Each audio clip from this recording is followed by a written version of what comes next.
Alright, welcome back to another episode of Game Crafters, where I haven't gotten much done with, because there was so much I had to get done with beforehand, and we're still not done. As you can see, we gotta draw Lamet next, so yeah, awesome, great, fantastic. But it's fine, everything is somewhat in order. Now we're just gonna go on ahead and do stats stuff. So, if you enjoyed today's episode, please leave a like and subscribe for more. And I got so much stuff that I gotta get done with, it's becoming difficult to keep up with things. But it's fine.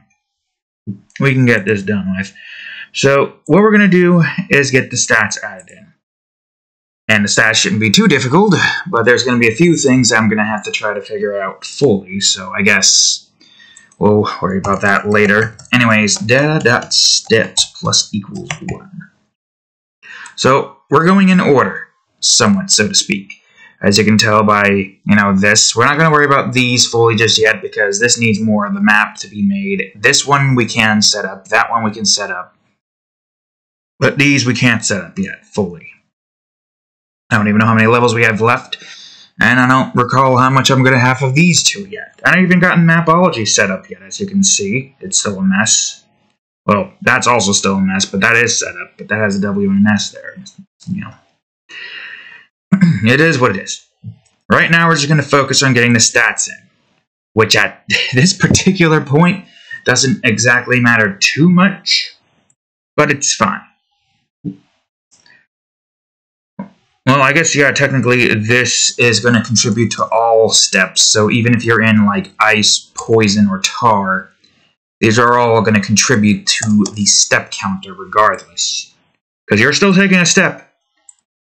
But now the other steps are going to require me to do other things. At least this one should be easy, because all it is just putting in the inverse transfer. Right, cat? That's making a lot of freaking noise. So any movements that we make... well, actually, hold on. I should probably do that. So any movements we make will determine what that is. I guess this is just basic movement here, so... yes, the ice movement. This part shouldn't take too long. At least, I don't think. Yeah, as you can see, that does all of that. But because this is different in the way it increases these particular stuff, we don't want that. I'm also questioning whether or not the clone should also have the steps as well. Should the clone share the same steps? I'm not sure. If they did do that, then that means you'd get double the steps increase. Which I guess would help for that one achievement, but it's not like you really need to worry about that achievement too much. And it's the same with these. Do I want them to contribute to this as well? I guess, technically speaking. Do I even have the clone up set up here? Does not look like it, no. Alright, where is that clone at? I'll get the clone set up for now, but I'm going to focus on other things. Ah yes, for instance, what about the thing that removes poison? Poison reset. I believe this is not where the poison would be set. No, I think the poison would be set from detect below, correct? We'll see. Let's see, poison. That's detecting poison. Yes, of course. Every time that does its thing, okay, easy. I'll just have this at the bottom. So you will be poison steps. Good, great. That takes care of that. I think tar would probably need to be here too. Well, this thing I'm not entirely too sure. We could also just have it set to where you step on tar and it makes the noise like via this, I think. But then that would be kind of off-centered. Oh, it's just tar movement. No, tar movement just changes the speed. Yeah, that's what that does. Checks to see if that's false. Tar detection equals false. I gotta remember how this went. Was that how that did it? I know. If it's false, it goes back to default. But if it returns to true, once it detects it's right. Okay, so this is not it either. There's nothing here that gives me what I need, which is fine. We're gonna try to remember how things are supposed to go here. That's not it, obviously. Unless we do tar detection, we detect tar detection here every time we move, which is an option. We could do that. This one doesn't matter, but this one would. I guess we could set up one of these down here. Not enumerators, movement class. So I guess a region, I'll call it tar stats, or tar movement stats. Tar movement stats, you fool. And that region off.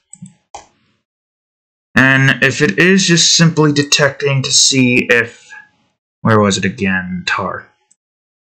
If tar movement is equal to true, I believe, right? Yeah, because it stops the tar remove thing. So if tar... Oh, wait, no, I'm doing it wrong. I need to... First of all, I gotta do it like this over here. Public void and whatnot. Public void tar movement. Assuming that's not going to conflict with anything. Okay, so tar movement stats then. Cool. We can just do that instead. Call for that. Alright, now we do if tar... Fuck. What was it again? Oh, that's the tar movement. Yeah, that makes sense. If tar movement is equal to true, I believe, right? That tells you that the player is in tar right now. Yes, player.tar movement equals true. Part of me feels like this is kind of pointless, but it's fine. So yeah, it detects to see if this is equal to true, and if it is, data dot tar steps plus equals 1. Alright, there we go. It was kind of pointless to have this here, but that's fine. What are you doing, cat? Alright, so yeah, just go on ahead and grab this stuff over here real quick. Oh, yeah, it is kind of pointless, but I'll just have that here anyways because it's nice to have consistency, you know? And every time that does its thing, it checks to see if tar is what it needs to be. And it runs this every time. So that's for the sprint. Now I need one for walking. Well, walking, well, I guess technically sprint would be good to have.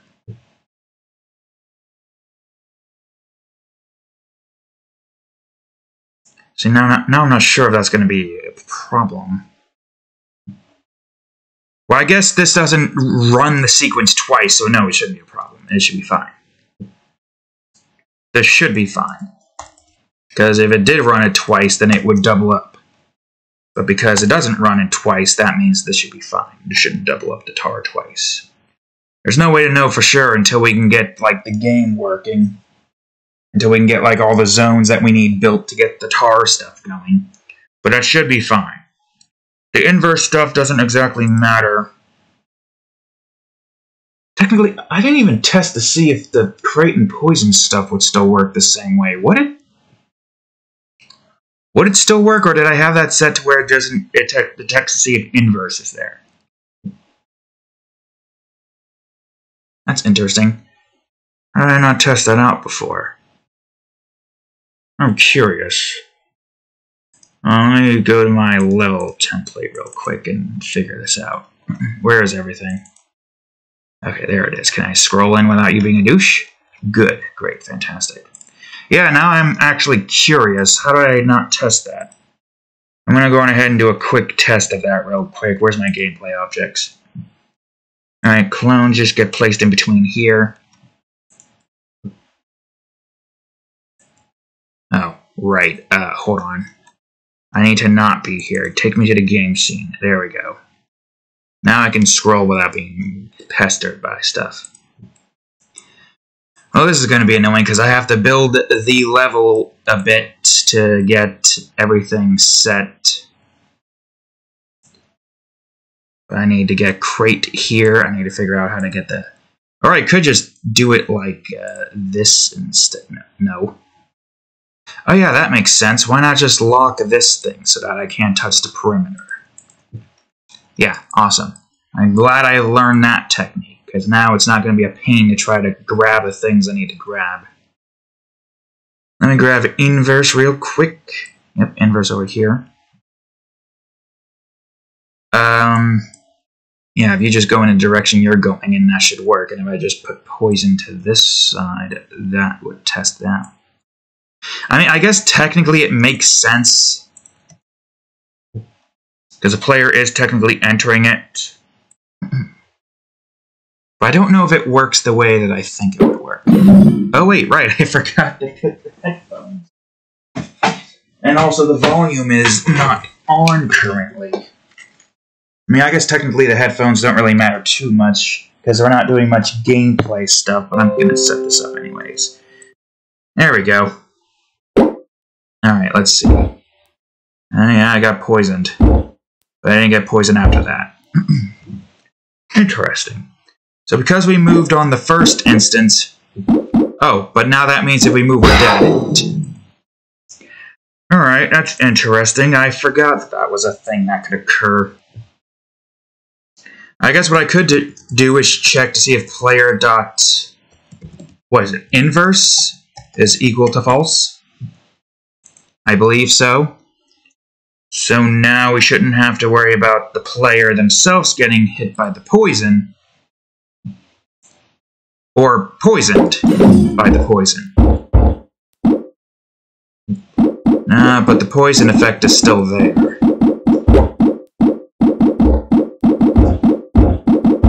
Which is a little annoying. Hold on. Ah, yeah, that. Well, I guess we can move that somewhere else then. Yeah, I could probably just take this statement. Who would have thought? Although, then again, I never really thought I was gonna... Whoops. I was gonna have something like this in any of this here. Alright, easy. Not a problem. Boom. There we go.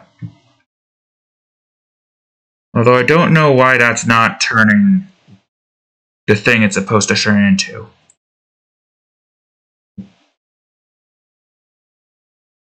Oh wait, that's because it's not the thing that we thought it was. This is something else entirely because of this right here, right?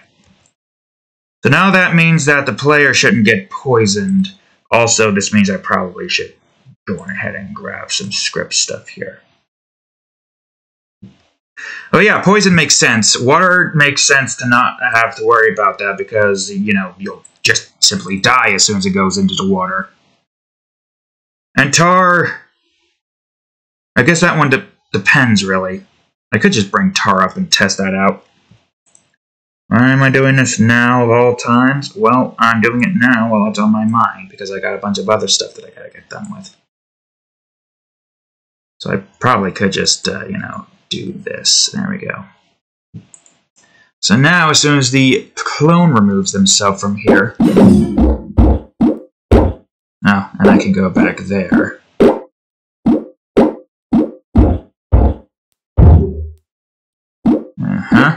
And now we're stuck. But because we don't have a way to get out of there normally, that is not really a good test now, is it? I guess this is a good test to see if the tar still does that.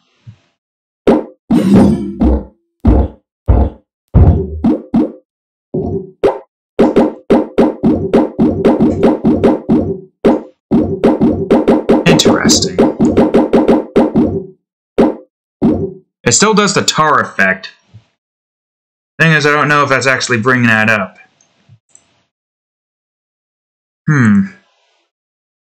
What exactly? I'm not sure. But on the off chance we, for some reason, use this poison tactic here, unlikely for a few obvious reasons, if clone.inverse is equal to false. It's unlikely, but on the off chance that we do, it's nice to have the options to, well, you know, do some things to make it work properly. So at least that's the poison set. What about tar? Is making tar movement equal true? So I guess I could just do the same thing I did here and just go on ahead and do if player.inverse is equal to false. That way, if you're in the inverse with a bunch of crates, you won't accidentally, you know, cause tar movement and tar steps to occur. Same thing with here, clone.inverse equals to false. But yeah, that fixes that little instance. Part of me thinks it hardly matters, but for consistency's sake, we'll do that. I mean, it's unlikely that we're going to do something with that, right? And now we are unaffected by that. I mean, for some reason, we weren't affected by it via that, and I'm not entirely too sure why. Why don't you die real quick so I can see if I can revert you guys and see if the clone's instance is now fixed. Or if the clone instance is fixed as well. Okay, so you're not being affected, you're not being affected again, you're not being affected again, awesome. And you're not being affected, awesome, good, great. I'm glad we did that test. Would ice cause problems? I mean, it's worth a shot to check. The player is probably gonna just die. I guess, you know, I never really thought that this was going to be an issue. Oh no, that's going to be an issue. Because I need to be able to... Okay, so this test works. I'm going to go on ahead and... This doesn't exactly matter for a few obvious reasons. But I'm just doing it anyways, just in case. Yep, the player just dies. Alright. I mean, I could probably use that for a puzzle. So yeah, we can have a clone move the player across the ice. Oh, and this one's easy. All I gotta do is just check to see if you know, inverse is equal to false. Oops. And the reason why you're able to detect below there is so that it makes it easier for the movement stuff to be on the same department. So all I gotta do is have that here. That matters. Water doesn't matter because you'll die. Launchers? I don't know. Launchers are unique. Never thought I'd be using launchers to launch us. I'm not sure. You know, I really didn't think that this would be something I'd be doing, but here I am. Clone.inverse equals false. At least a lot of this is easy, right? You know what I mean? Inverse. That's something else. Clone. That's also something else. Mover is definitely... The only thing here would be the launchers that we would have to test. So now, technically speaking... Yep, that works. But now we are unable to move, so I need you to... Oh, right. And you can just move the player wherever. I don't know why that's hilarious to me. It just is. Well, if I put you... Well, I could still get you out of there regardless if I did that, because... Oh, wait, you can go there. And I could just move this crate out of the way, and you're just stuck for eternity. Unless I do this. Oh, now you're just stuck for eternity. Okay, so the ice works, at least for the player. I should have added in a death sequence, so I could have done this with ease. But it's fine. The clone should work just fine as well. Yeah.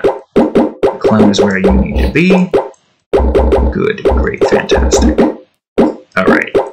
Oh, and you're out of the inverse. That's not where I want you to go, you fool. That's also not where I want you to go. Ah, well, it's fine. I'm not sure. What was this detecting again? Like, movement stuff, right? Was that what it was detecting? Movement stuff? I don't remember. I gotta look at what. Okay, let me do this real quick. I'm gonna do it with the player. I'm gonna move you where I need you to move to. Well, that doesn't help. Alright, I need you to go back down. Nope, nope, nope. Alright, and now I just need you to go here and just... Oh, it worked now. Wait, why didn't it work for the clone? That's the question.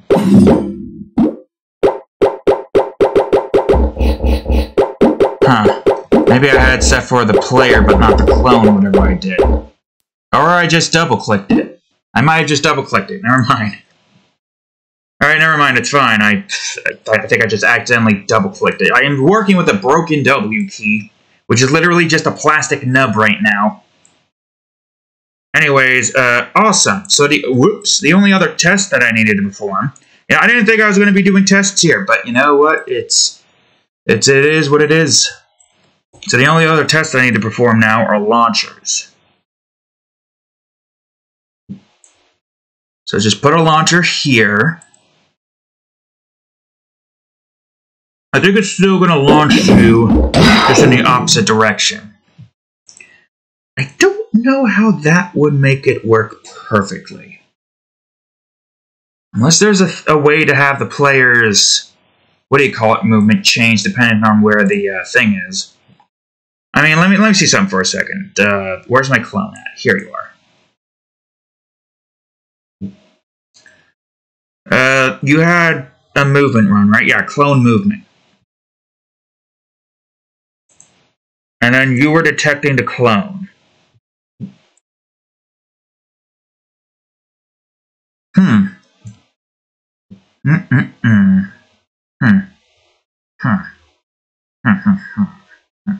got an idea. Player dot movement. Wait, what was it again? What was it again? Player. Tell me what your movement is, because your movement is also is the same thing. Player dot Player dot player movement equals clone dot clone movement. And this doesn't really do anything much outside of just allowing for this to equal the clone's clone movement, which should technically make it so that you can follow the thing here. Yep. That's actually... Oh, crap. Oh, shit. It's fine. I can fix this.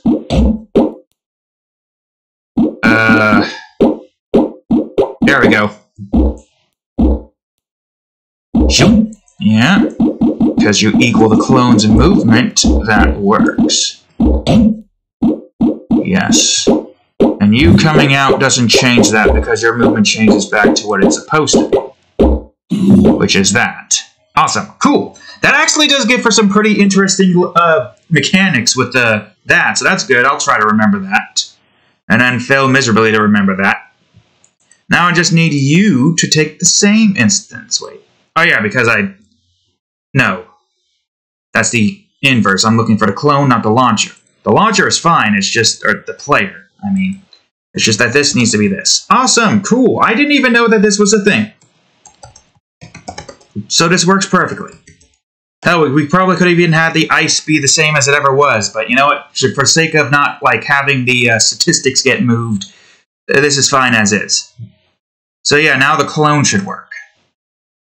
I never really looked too much into this mechanic. I don't know why. This is a pretty cool mechanic to utilize, so why didn't I not look into it? I have no idea. Alright, you go back there. Ay, Jesus, what happened? Excuse me? So the clone just decided to up and screw up on me.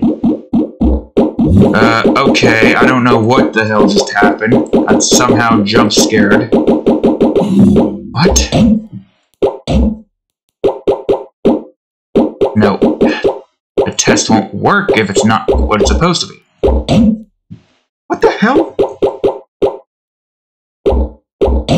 What? What happened? What caused that to happen? Now it's working just fine. Oh, now it's not working fine, huh? That doesn't make any sense. I'm not sure.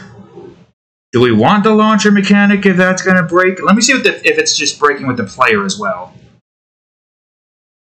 I mean, this is a good test. I died. I don't know why. I died again. I'm not sure. I'm not sure why that's occurring.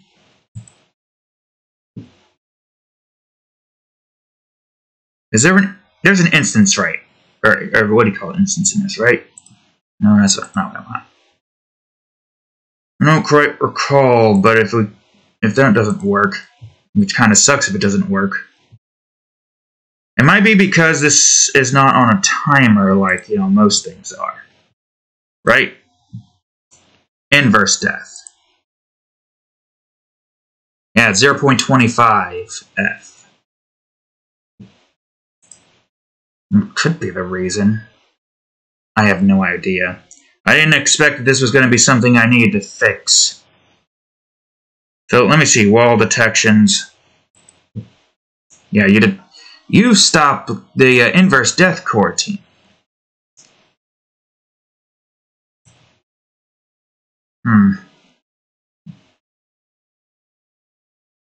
Wait, can I see your movement here real quick? Where was it again? All up poison. Where's player movement again? Alright, player movement is right. Okay. I guess real quick we'll just go on ahead and set up an update. Just a temporary update. Just call this temp and do a debug.log and then just player movement. Okay, don't do player movement. That's fine too. So at least here we can see constantly what the player's movement is. Alright, so it's 0. It's 2. It's 1 now. It's 3. Okay, good. It's 1. Still working. It's 3. Still working. 1. Yeah, it's like moving too quickly destroys them. Or not. Well, that was 1 there. I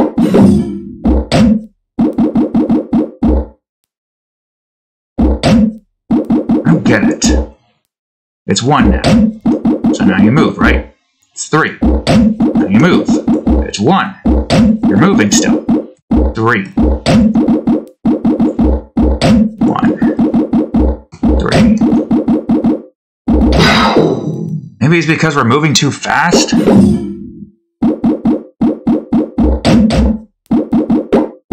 God damn it. Ugh. I'm not sure what I can do if it's moving too fast. I'm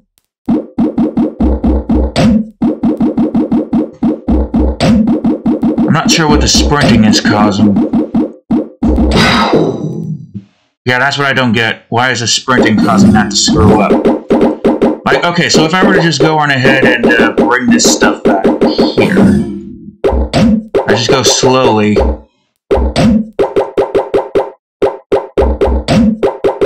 And it works. But why is that?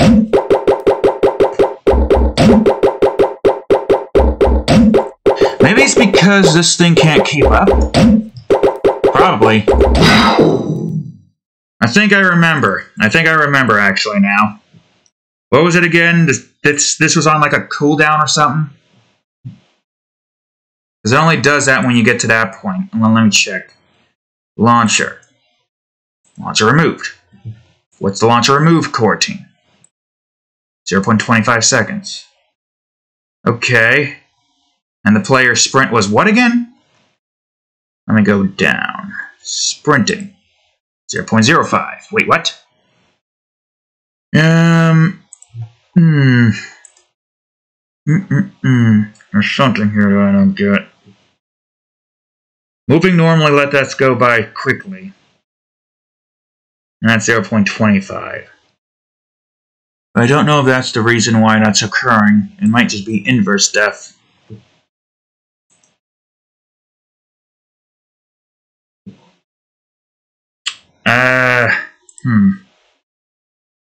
Yeah, that's the thing I don't get.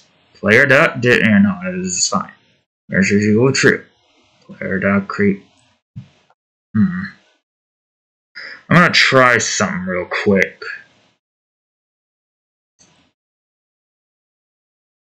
I'm gonna see what this is gonna do. Player dot launcher movement is equal to false. Because this can only occur when the player is in a launcher instance. Or should that be true? Should that be true? Player's in the launcher, and then they're removed from the launcher after like a segment of a second. Well, let's just see if that works. Okay, so that works. Nope, we still die. And we're dying there. No, now we're just dying normally. Yep, we're just dying normally. Or am I just moving too fast? I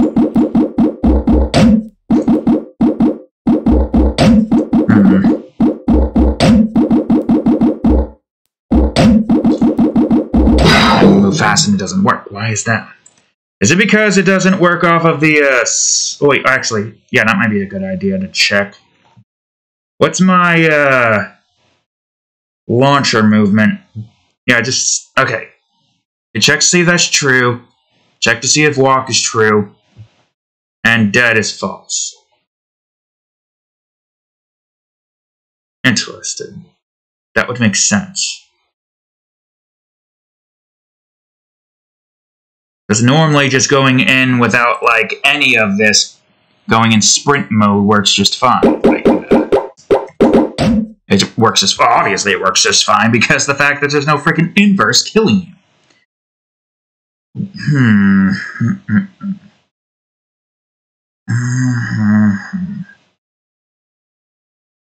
I guess because this is only playing after... But that is equal to... That has to be equal to false, so you're still moving regardless. This isn't working now, so I'm going to remove that. Now I've got to figure out what I need to do here. I don't think I could just put sprint, can I?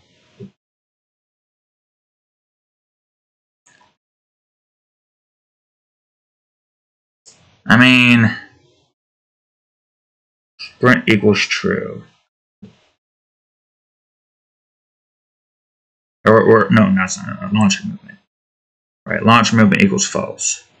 Technically, it doesn't matter then, right?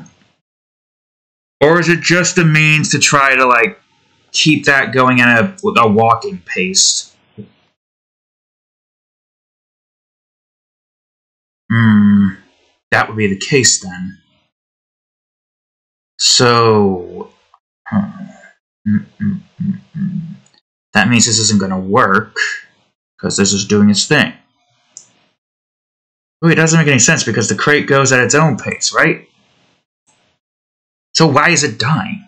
Do I just abandon this mechanic?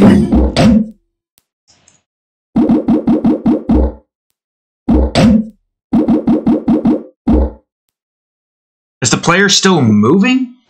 Wait, hold on. Let me look at the player real quick. Where's it do I need to look at? Okay, launcher movements there, good.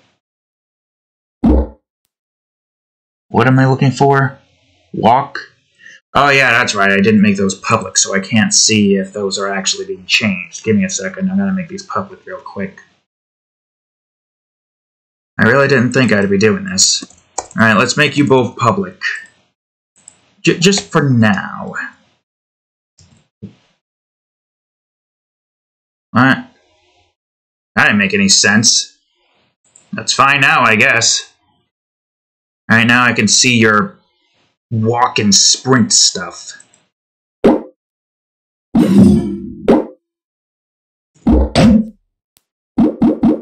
Interesting.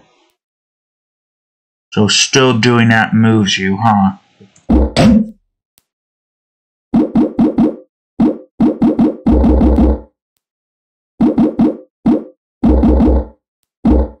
And sprint still does its thing. But doesn't it usually do that?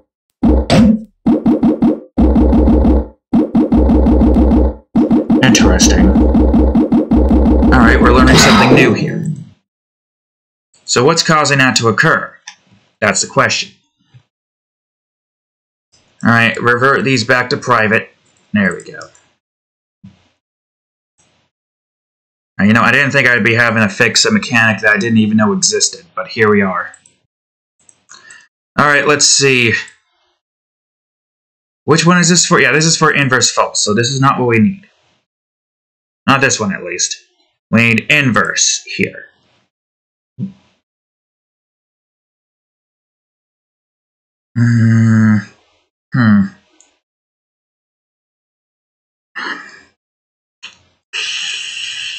I'm not sure why this is doing... It shouldn't really activate this if you're not moving, right? But I forgot the reason why I had that set here.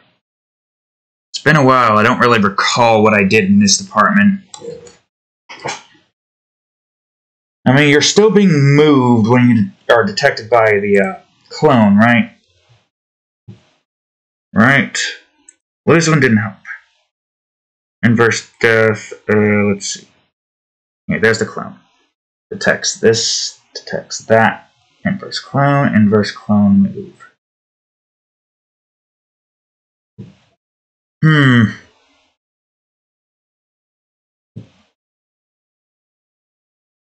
I think it just does it here, right? Launcher movement is fine right now. There's not really much I can do to fix that. Or clone death. Where's the clone movement again? I can't remember. Can I look at the references for this real quick? Clone C detect below. Oh wait, no, that's for the clone. I want to go to here. Detect below. Wait, what? Oh, right, never mind. Where was this again? Hold on, show me where this is all being used. Where is it? Clone movement, clone movement. Yeah, this one. Where is this all being used? Clone move. Are you going to show me? Oh, there's a clone movement. Okay. That makes sense. Yeah, that just starts that up again so it doesn't, like, get in the way.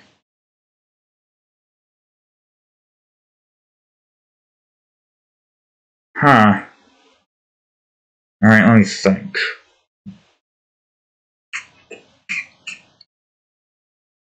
I don't know how I'd make this so this wouldn't screw anything up.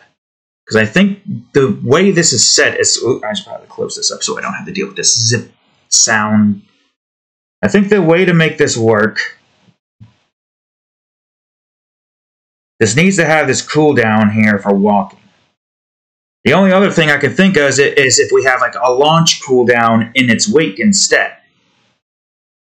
So that no matter what, the launcher cooldown is its own thing. You can't move if launcher is equal to that. So what I could probably do to make this better, I'll probably have a public bool called launch? Nope, what are you conflicting with? What are you conflicting with? Oh yeah, the audio source launch. I could just call that launch sound, right? That'll work, yes? Yeah, all I gotta do is just change a couple of things, that's fine. And sound effects. And play launcher. And just call this launch sound. Awesome, great, fantastic. I need to now just go over into my, where is it again? IE numerator, so I just need sprinting? No, walking. Walking is what I need. And now we could just go on ahead and call this launcher timer. And we'll call this launching. I guess that's fine. You will just go on ahead and make launch false. That's not how you spell launch, you fool. And you will be launch false as well. And you could just be 0.25f. There's launching. Now, to make this work, where's my launch movement? This is a good test in general, because I would like to try to utilize this mechanic if I can. So instead of this will use the launching coroutine. Right, that doesn't work as well. I gotta do it like this. So now we use the launching coroutine, and regardless, this should work, right? Right? Although I think what this will do... I could just... Because this is going to move them immediately. So what I probably could do is just have this play the launching coroutine here instead. Right. So instead of... Oop, that's numslock. I don't want to do that. So instead of having this here, we can just have this be in a coroutine for that. And also have all the other stuff in there. Where is it? Launching. But yeah, this one's going to be slightly different. But that's fine. It will go on ahead, run all of this sequence here. And now it will do the... Oh, wait, no. It's got to be after this, of course. Runs through all of this, and then does a launch sequence, or the launch tree.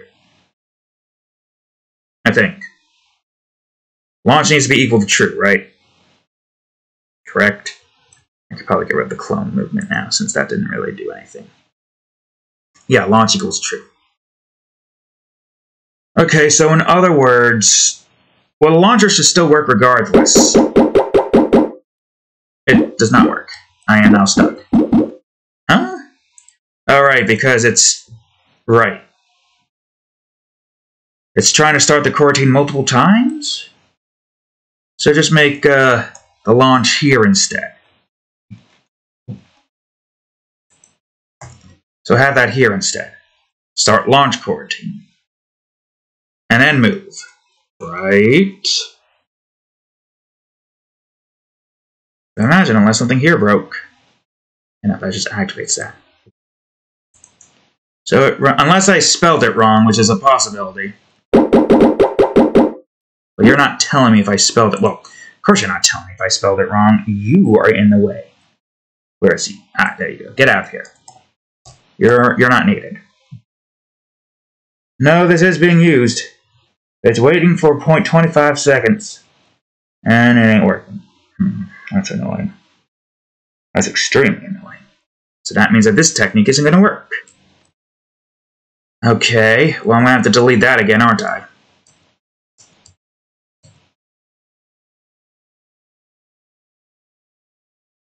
Well, another thing I could do, which isn't going to be too grating, because this is just here for that. What if I were to just go on ahead and initiate a launching sequence? Well, it's... No, this... Shit, but that means that it has to do that multiple times, doesn't it? So we start and stop, at least for this one. On the off chance that something there kind of screws up, we'll just have those start and stop. Or stop and start, you idiot, you fool. Did it in the wrong direction. Stop first, restart. Although I don't know how much this is going to screw up anything if we continue going down this route, but, you know, this is worth a shot. And that's for the inverse movement, right? Or exiting out of the inverse. Stop, start launching, as well as stop and start launching. And this was in the same vein.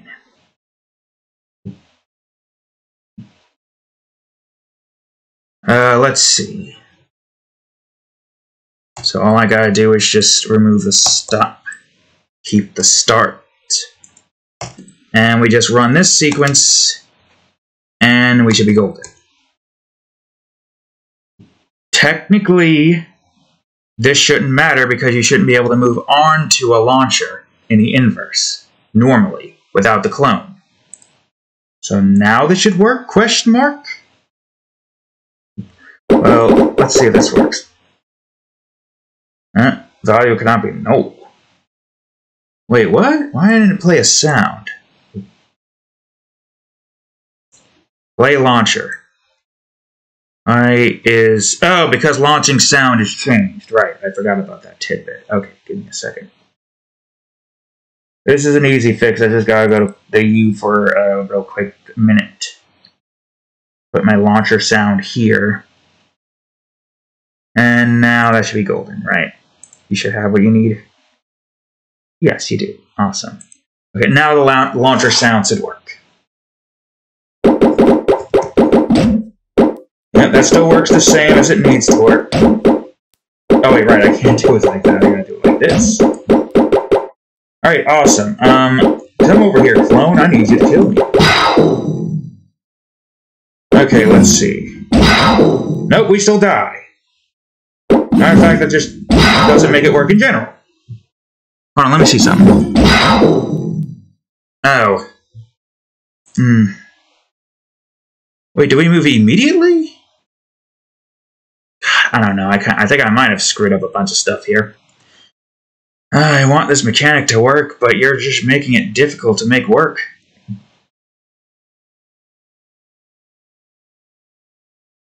Ugh, crying out loud. And you start launching, and you will... Maybe that's why, because you're not immediately activating... for crying out loud. So it wouldn't work anyway, so this was pointless. Alright, reverse everything where it was before. I don't know where it was before. We'll even revert this. This didn't work. Launcher won't work. What are all those blues? Oh, those are reverse. Alright, we just revert this launcher sound, remove this launcher. That didn't work. Is that everything? Has everything here been reverted? Spacebar. Oh, you're not gonna remove those reversions, so okay, that's fine. Ugh.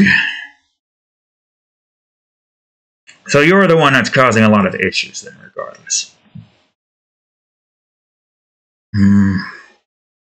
The only thing I could think of that would make sense to me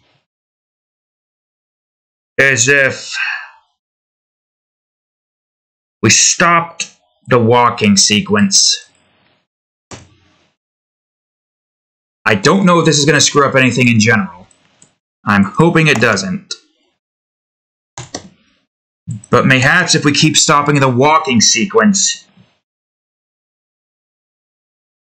it should theoretically work, right?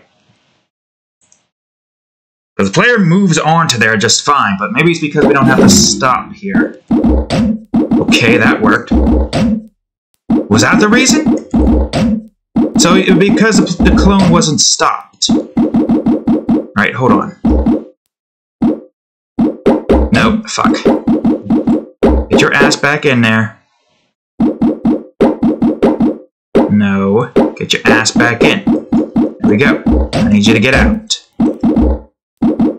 Now I need to see if this is going to work. Okay, that still works. So that was the entire problem was we didn't have the stop coroutines. Any instance with sprints makes sense with the clone movement because this is one instance. This was literally the only problem here with this.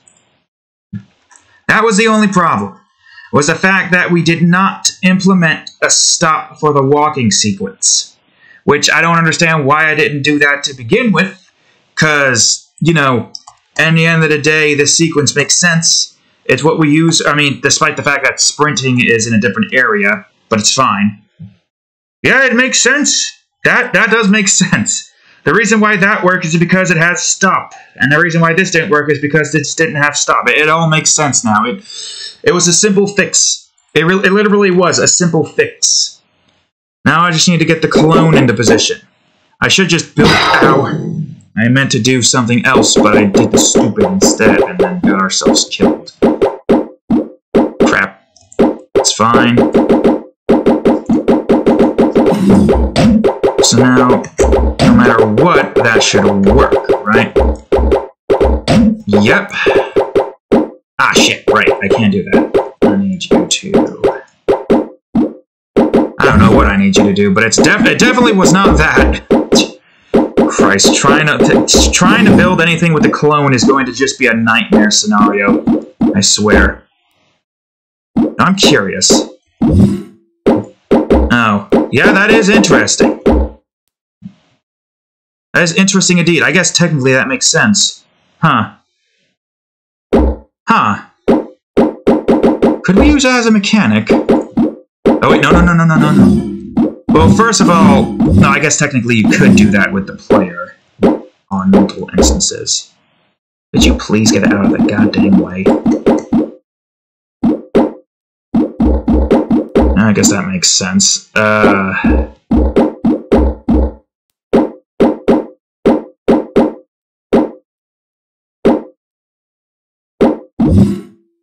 Yeah, that is interesting. I guess that does make sense. Is there any instances where that is going to be an issue? I guess technically it doesn't really matter. You're stepping on an inverse, so you can get out of the inverse technically, even if you're still in the wall. Which is weird. That is weird. Interesting. I didn't think that would work. For a few obvious reasons. Why does that work like that? Well, the clone stuff is fixed, so that's great. That's exactly what we want to see. But why does that do that? It's strange because... Okay, let me see here for a second. So that's for... No, this is for the regular one. Because all this does right here is simply just does inverse out, right? Move up inverse. And what move up inverse is doing, or move in inverse, is moving in inverse. Does the enter and then exits. So, how is this activating? How are you activating? Yeah, that is interesting. Hold on, let me go to D real quick. Let me figure out why that's activating.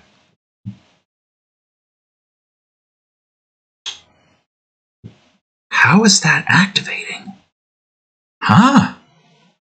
Yeah, no, really, how is this activating?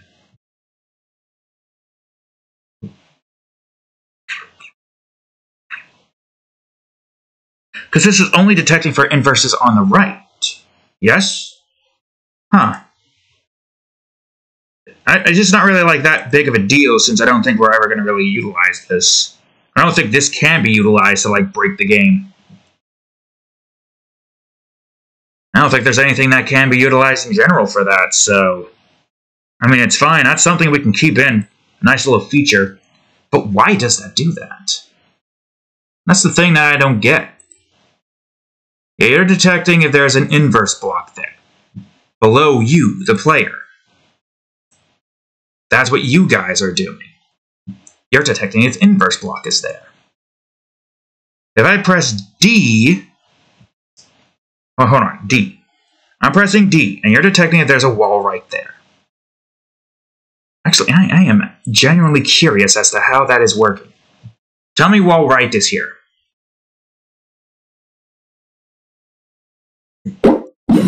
Yeah, wall right is there. So now I just need the... I gotta figure out how the hell I'm gonna do this.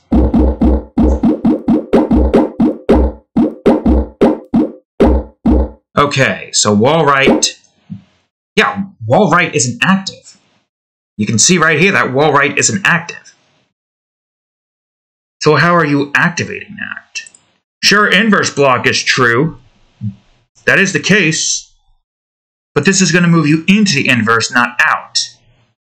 Let me see. Wall right is equal to true, and inverse block is equal to true. Neither are the case. Although I don't know if the basic movement would cause anything here. But I don't think that would be the case because this is an instant movement and not just regular pressing. So why is that doing that? Okay, wall right equals false, but inverse block right equals true. But inverse block right isn't even active. And that is and. Strange. Really strange. Because if you look at this from here, okay, like, I can't move anywhere here. At all. Nowhere to move. Except for the U guy. But there's nowhere for us to move, as right is active. Inverse block up. Inverse block. Yeah, that's interesting because... Unless... Huh. Wait a minute, actually, do we even need a wall right? Do we? Huh. Wait a minute. Wait, yeah. Why do we need that? Also, it probably would be good to check to see what you are like right now. Oh! Wait. That makes sense. Okay, yeah, no, that makes sense. Wait a minute. Does that mean okay, hold on. The launcher test is a success. I do not need that there. What I do need, however, is to build this in a very particular way. I want to see something real quick. If I hold up, am I not going to go out of the inverse? I'm an idiot. How did I overlook that? I guess technically this doesn't matter then, because all I gotta do is detect inverse up, correct? How did I miss that? Okay, no, not that. What was it again? Inverse block, right. Right, block. And to make this part easier, I'll just go on ahead and double click. How did I miss this?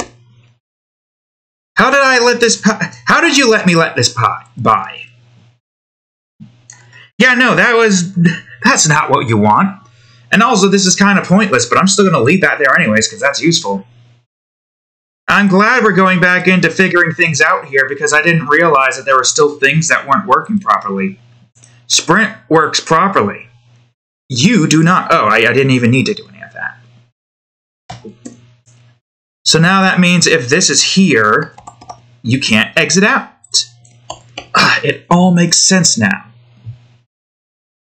But then why? Okay, I guess because sprinting wasn't active and that, therefore it would still work.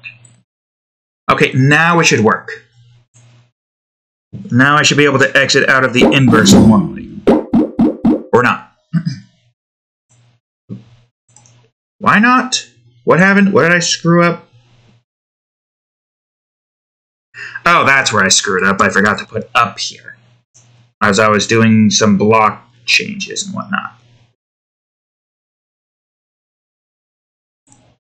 Well, it's a good thing I screwed that up, so now I could just double check to make sure I got all that right. Yes, block up, block down, block right, block left. Cool, great. Now it should work. Now, if we can just stop getting screwed up here, it should work just fine. How long have we been at this so far? An hour, which is fine. And now, I can't get out. Now the inverse is blocked. Which means we could definitely use some form of particular instance here where there's a crate there. And you're like, well, where am I supposed to go here? I got a clone over here. What am I supposed to do? Oh, I see. Boom. And now I can get out of the inverse. And we can just have it set to where the crate doesn't really do anything because there's nowhere to move it. Awesome. Great. That still can't work because you can push the crate. The inverse works in a very particular way that makes it so that you can't exactly, you know... Oops. What I wanted you to do. That's fine. That's also not what I wanted you to do, technically. Yeah. Oops. But yeah, there we go. It works now. Great. Awesome. Cool. Launchers work. The clone works with the launchers as well. I could also test this out. Let's just move you and move you. I'm glad that I learned the lock sequence. First, let's just test if this works. Awesome. Now we can't move anywhere other than the outside area. Awesome. I'm glad to see that this is working. I can get out of the inverse, but you can't get back in with this crate here. Cool. Great. Awesome. So that works. I can't think of anything else that could possibly have gotten screwed up, or that possibly needs some fixing. This has been adjusted to that. That's been adjusted to that. My God, I didn't expect for this to be the case yet, but you know, it's fine. It's fine. We found the problem I didn't even know existed. And I found another problem that I didn't even know existed. Well, I found a problem to a mechanic that I didn't know existed, and then I found a problem to something that I didn't know I forgot to do. I don't know, there's a lot of fixing this episode. Fixing while we're also trying to get stat stuff done with. And then we're still trying to do the stat stuff, so we're nowhere near done yet. But hey, at least this has its... No, you don't have that right now. At least this is good. I'm going to delete all this stuff now. Same with the rest of the walls. And I'll put the player back on 0. There we go. Okay, awesome. I'm also glad that I can't select this until I, remove that. Which is great. Means that I don't have to worry about accidentally clicking stuff that I don't want to click. God, how many more things have I forgotten to get fixed up here? Who knows? But we weren't here for this. No, we were here for this. Not like it really matters, because I have no way to be able to...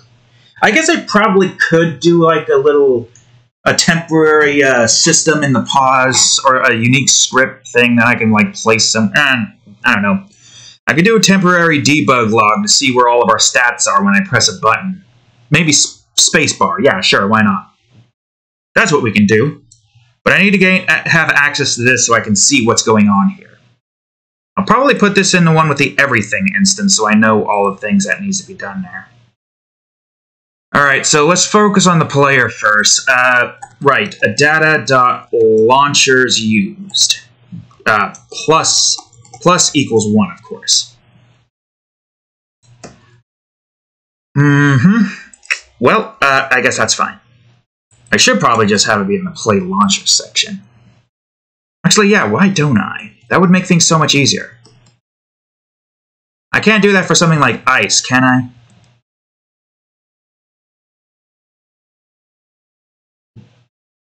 Yeah, no, ice is different. I can do this for the play launcher system. Where is it? This is not the sound effects. It's funny how we got, I feel like those should be combined, but I kind of like the IE numerators down here. And so every time you go onto the launcher and it makes that launcher noise, it plays this, or it plays that and adds 1 to the launcher. There, less code to have to worry about. I guess this one is fine as is. Time spent underwater is going to be a bit tricky. All of this stuff with time is going to be a bit tricky because there's something that I have to do in particular to make it work. Okay, like I said, I should be going in order. So we got steps, we got ice steps, we got tar steps. Okay, keys collected. That one is easy. Alright, so I gotta go to collisions. Key collisions. And do data.key collected. Of course, plus equals 1. Can't forget about that. And the same thing with you. Data.locks unlocked plus equals 1. So that brings up that stat. Then there's the inverse transitions. Those should be easy because I have everything here in the inverse. I guess I could just do play enter inverse and play exit inverse instead, so that this is not going to have me setting up shit tons of coding for that. Alright, do I still have this? Okay, I do still have this open. I'm looking at it right now. Alright, play enter inverse. Okay. You need to do data.inverse transitions plus equals 1. Plus equals 1? Yes? Okay, there you go. There's so much code here that the system doesn't know how to handle it. Yeah, and it stays the 80 there. So there we go. We got inverse transitions. I could have had that be inverse time instead, but I wanted to have the dangers in one area, and poison isn't time related. The amount of times you went to the inverse. So the poison steps are already set up, so these are set. Now there's time and water and time and radiation, which is a little bit more tricky. I think the enemies will be the easiest one, because what I need to do is go to the enemies thing here, unless I could do it in the crate, which that might be what we can do. Let me go to the crate real quick. Enter. Alright, enemy.detect, play enemy. That does the sound effect. Play enemy. Right? Just the sound effect? Yeah. Okay, that's good. I don't have to have that on the enemies. I could just have this here. Data.enemies killed plus equals 1. Perfect. And now there's the lava.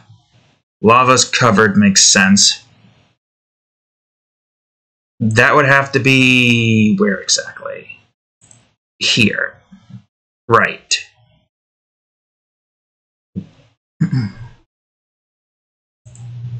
Wait, no. I think I need crate below, actually. I think crate below does all the stuff with the lava. Crate detect below. Right. Goes on ahead and makes the lava go down. Does the, oh no, it destroys the lava. Technically, I don't think that matters too much, right? I don't think anything needs the lava to be destroyed. So we can just go ahead and do data.lava covered plus equals 1. So that's the lava. I do believe, I do declare. Lava covered. Okay, good, great. I think crate's done. I could have crate death, but I prefer to have lava covered instead. Alright, explosives triggers are also pretty easy. Explosive. Right, so where was it again? Well, let me see what you activate. Activation equals true, which prevents that from doing constant explosions.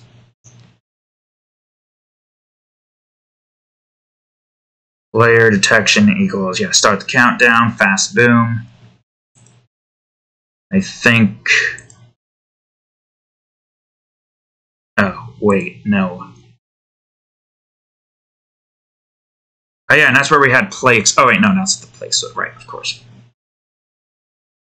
I guess you're just... yeah, you're just this... you're the same thing, except you have a different timer. Okay, so I could do that. Fast boom does its thing and prevents the other activation from doing its thing, so data.explosives triggered plus equals 1. Well, I guess technically speaking, if you're both playing explosives, then it would would make the most sense to have the sound also increase that. Even if the sound is off, you can still get the statistics up because you might not be able to hear the sound, but you can still hear all the other shish. Okay, so that's the explosives taken care of. Then there's the teleporters, which is only going to count towards the player and nothing else, obviously. Which is another reason why I'm debating whether or not the clone should have that. I mean, poison would make sense for the clone. Same with radiation and all the other stuff, because they share the same, what do you call it? Alright, right, teleporters.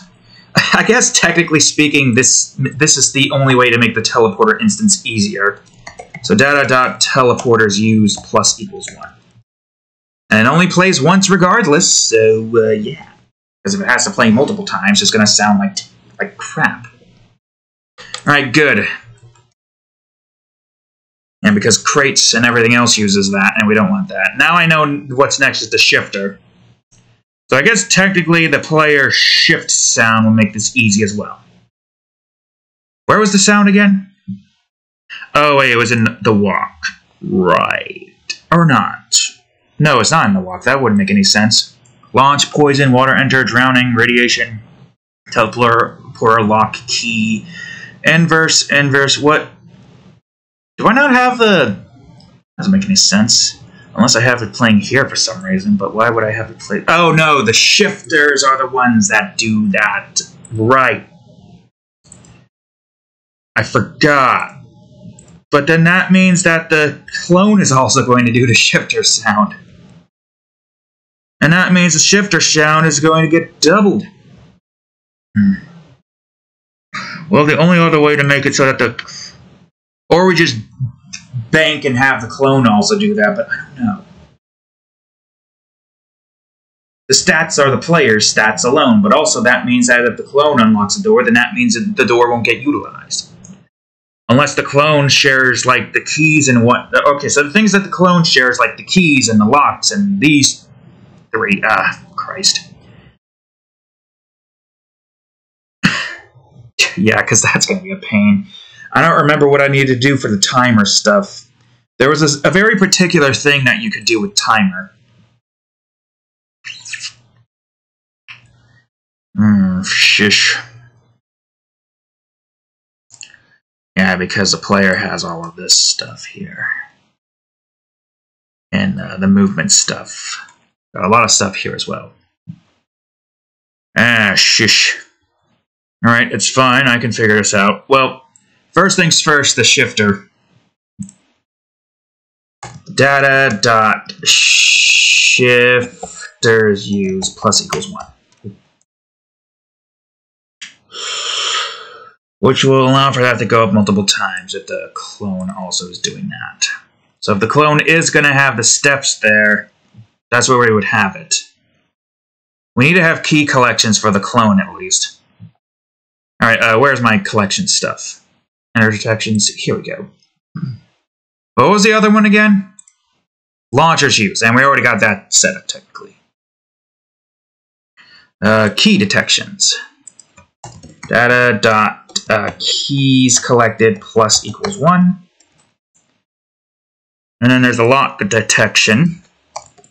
Data.locks unlocked plus equals 1. Awesome. Great. Fantastic. Oh yeah, there's also deaths. Can't forget about the deaths. The clone's deaths don't really count, though. It is what I mean, how most of it's not going to count towards... like, because if the clone dies, that's twice the deaths, if that's counted. So I can't do that. Now, what did I... No, not this one. What did I do for the poison stuff? Well, this is not important. And also for the deaths. Well, I guess this one is something else. Hold on. Let me think. Death sequence, yeah. Death is equal to true.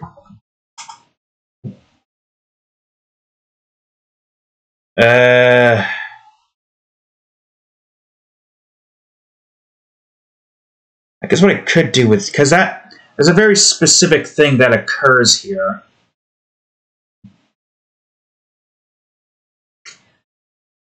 There is a very specific thing that occurs here. Data.deaths plus equals 1. Because this isn't accounting for a specific restart type. Unless it is. Is it? Oh. Shish. Oh, hold on. What is this doing again? That is equal to true. Unless that brings that up multiple times. Oh, no, player dead equals false, and then it goes to true. Right, of course. That makes sense. So that means this is only played once. And we could do an instance here where if creep, I think, is not equal to 1, then that occurs. That only occurs if that's equal to 1. You don't know what that is. That's also not what we want. Oops, deaths, yes. That occurs if that's not equal to 1. Then that runs its sequence here once that does its thing.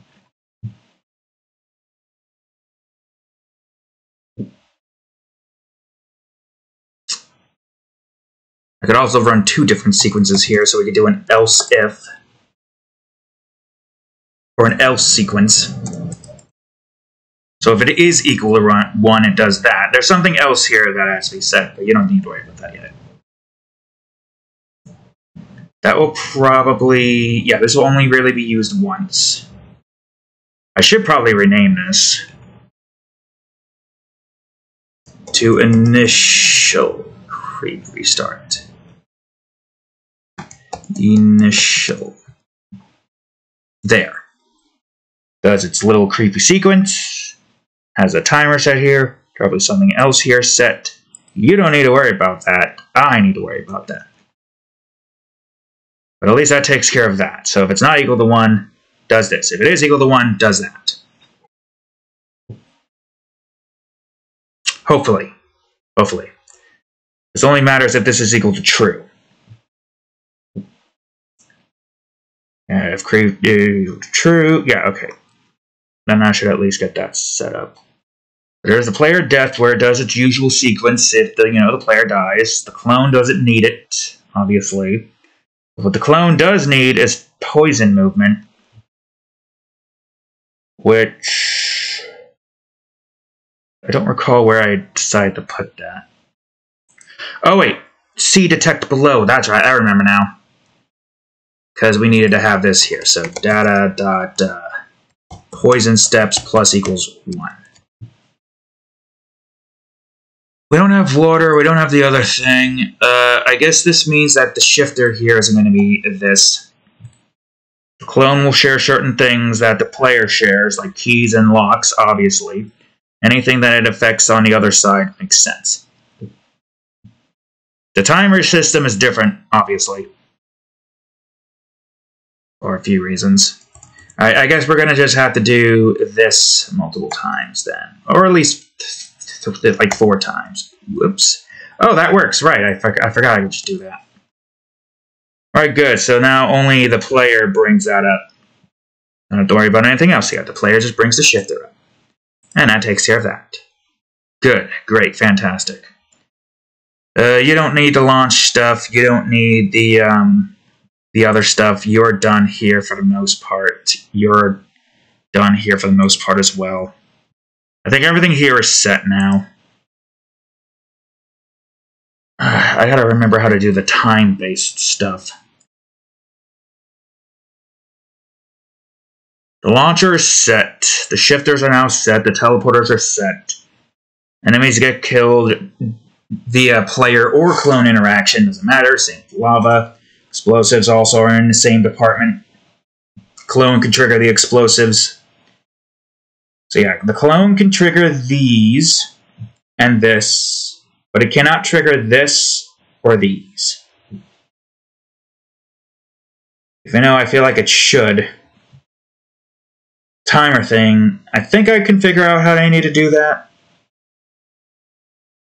But I'm worried I bring it up by double is going to make it look weird. Unless we don't have the poisons and the water get counted for it. I don't know. I have no idea. The only other thing I could think of is if it goes past 59. If the two digits, the whole numbers go past 59, i.e. goes to 60, minus 60, it should still work regardless. I just gotta remember what I need to do to actually get the time stuff set. There was something about time.delta. There's no way to know until I can do tests here, and I'm going to do tests right now. How long have we been recording? Almost an hour and a half. Which is fine. That works. That works for me. So I'm going to go to the all mechanics level. Oh, for crying out loud. I don't know. Take me to the game scene. Awesome. So everything here is set in a very particular way. I need to run a console here. So what I'm going to do, I guess I could bring up the pause menu. No, not that pause menu. Remove the prefab for a second. I don't know if I'm going to be using that anymore, but we'll see. Where did I put my pause menu stuff? Do I not have the pause menu here? Is it in MISC? Alright, of course, because the pause menu only has one instance. Usually if it's a MISC, that means it has a singular script to it. Even though I probably should set up and whatever, it's fine. Alright, so I'm going to just have a temporary stats. And this one is simple. If input.get key down, I feel like at this point you should know what I want. Space. So you're detecting if space is there. So we got debug.log. And of course it's going to run a bunch of stuff. But before I do anything, alright, good. So data.steps. That's what we've got. Data.iceSteps. Nope. What are you doing? Data.tarSteps. Data.keysCollected. Data.locks_unlocked. Whoops. Data.inverse_transitions. Data.poison_steps. I don't have water just yet. So data.enemies_killed. I don't know if this is going to matter because there's no enemy kills here, I believe. Lava covered though. That's definitely something we're going to have. Data.explosives triggered. Data. I believe it was teleporters used. Data.shifters used. And data.launchers used.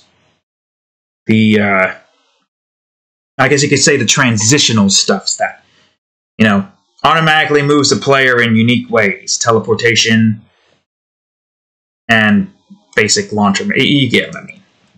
Wait, no, not here. And I'm going to just have, data.deaths up here.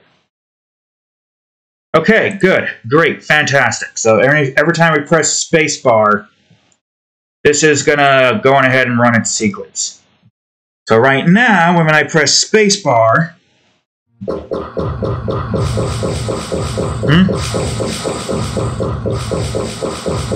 wait, hold on a second. What was this from again? Player script. When did I have a debug in the player script? Wait, hold on. Yeah, actually, when did I have? Oh, right, I forgot. When I had to revert everything or not. I had a temp sequence here set up, right? Right? Debug object. What are you... Wait, why are you debugging this? I can't... Why can't I recall what I had here? Update. Yeah, it's in the update. When did I... Did I not remove it? When did I not remove it? Wait, hold on. When... Where did it... Oh, right. I put it in here for some stupid reason. Oh, okay. That would have been annoying. Okay, cool, great. I don't remember why this was open to begin with. I think I needed it for something. I've forgotten what. Alright, now we can do it. Now we don't have to worry about anything other than the certain script here, which is not going to matter. Alright. Okay, so as you can see... Oh, well, this is going to be annoying to try to, like... Okay, so let's just get some steps in. Let's just play normal. Although I could just put in some stuff here.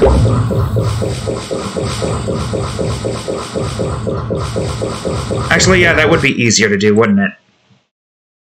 I'm going to go to the pause menu. I'm going to see if this works. So, deaths plus... Okay, good. That does work.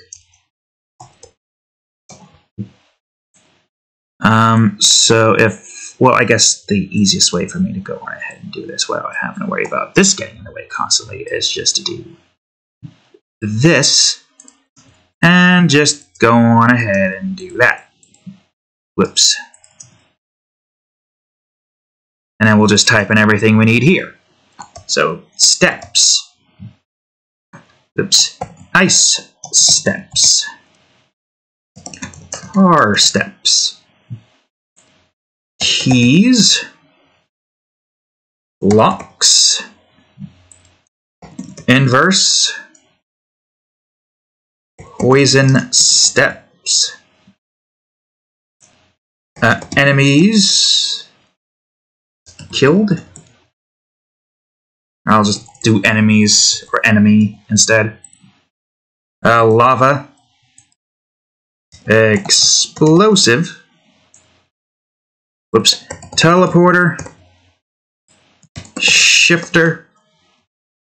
And launcher.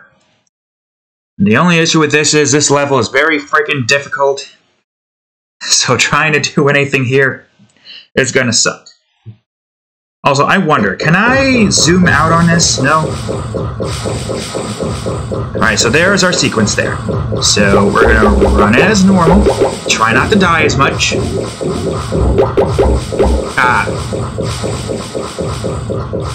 Right, well, let's see how we do it. So we got 5 tar steps. Okay, that's accurate. 18 steps. I have no way to know if that was accurate. I'm going to just restart. That does not count as a death. Yep, as you can see here, restarts will not count as deaths. Alright, don't do this stupid this time. Alright, let's see here. Yep, lava went up to 1, tar steps to 10, steps to 43. Alright, now watch that I get myself killed. So that's ice. God damn. It's fine. It's fine. We will worry about that later. Launchers 3. Okay, that worked. Lava 1. Ice steps 1. Now it's 2. Alright, now poison is 1. Awesome.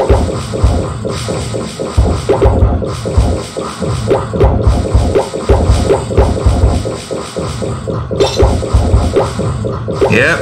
Alright, let's see. So that's 4 launches used. Awesome. 1 lava. 19 poison steps. Okay, the poison steps doing good. The keys are there. Good. Tar steps, ice steps. Chances are your key count might be higher than your locks count. Well, most likely, right?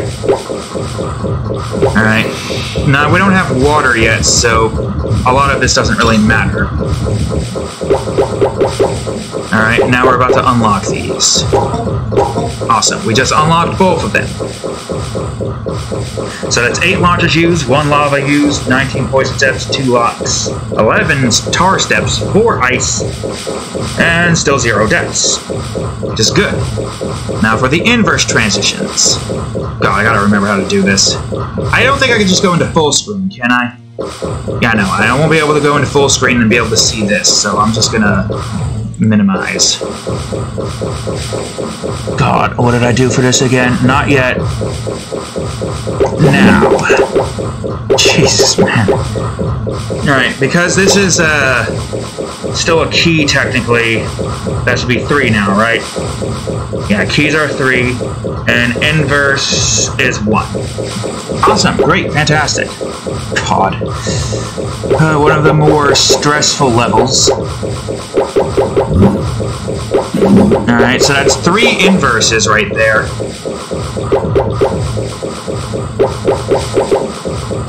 Oh, Christ. This part. Ugh, why did I make this part so difficult? Oh, we're doing good so far. Alright, what do I need to do here? Wait for that guy to go up, I think. I'll wait for him to get into a very particular... Alright, well... Death just increased, I think. Oh god, don't move. Alright, let's see. Launchers 8, lava 1, locks 2, keys 4, tar step 11. Steps 201 steps. 4 ice steps, 1 death. Alright, awesome. I don't remember what the, what do you call it, requirement was for that one instance, but something tells me that that's going to need to be increased. I guess it doesn't exactly matter because we're not in the instance where we can make the achievements work just yet. Alright, launchers, go back in. I won't need to change you again, I hope. Okay, awesome, so that worked. I'm kind of curious, actually. I'm going to go to the nuke level real quick. Play that for a little. Just remember. Okay, awesome. So we're going to have to trigger explosives here. Okay, I believe that was 4 explosives, correct? Yep, 4 explosives. We've made, so far, 52 steps. And the crate was blown up, and lava obviously is not going to increase because that's a different coding sequence. So here's our shifters. We're on a shifter, but it's not going to work yet until we do this. So now shifters is 1. Now it's 2. Now it's 8. Alright, now for the enemy. Oh wait, shit, hold on. I gotta trigger this explosive first. Okay, and now explosives is 5. We don't really want to kill these enemies here. We want to kill the other one. Ah, shit. It's fine, I think. I think 2 enemies is fine. But now enemies is 1. Okay, good, great. Alright, 2 enemies is fine. They stay in a stagnating stalemate. I hope.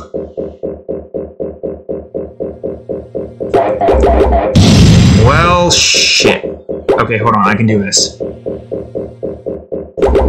Okay, oh shit! I didn't want to press that button. Well, how many explosives did we trigger? 39 explosives! Awesome.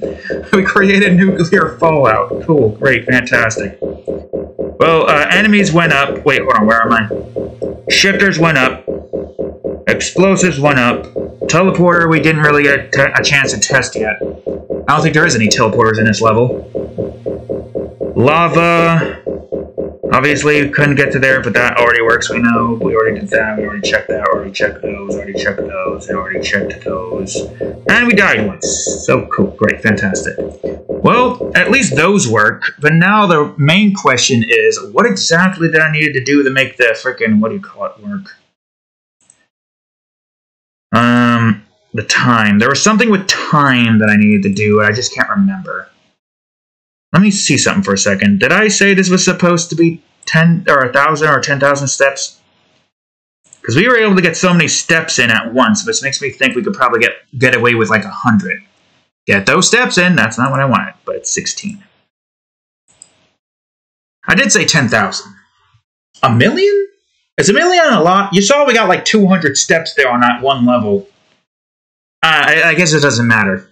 When we get to the point where we can start like fully playing the game, like the first zone, then it's going to matter, because then we'll have a much easier way to figure out how to do, or how many steps we need to get in. I don't know how I'm going to do the timer. The timer is going to be interesting, because we need to have several instances that increases the time. So this is just temporary. What I need to do now is simple.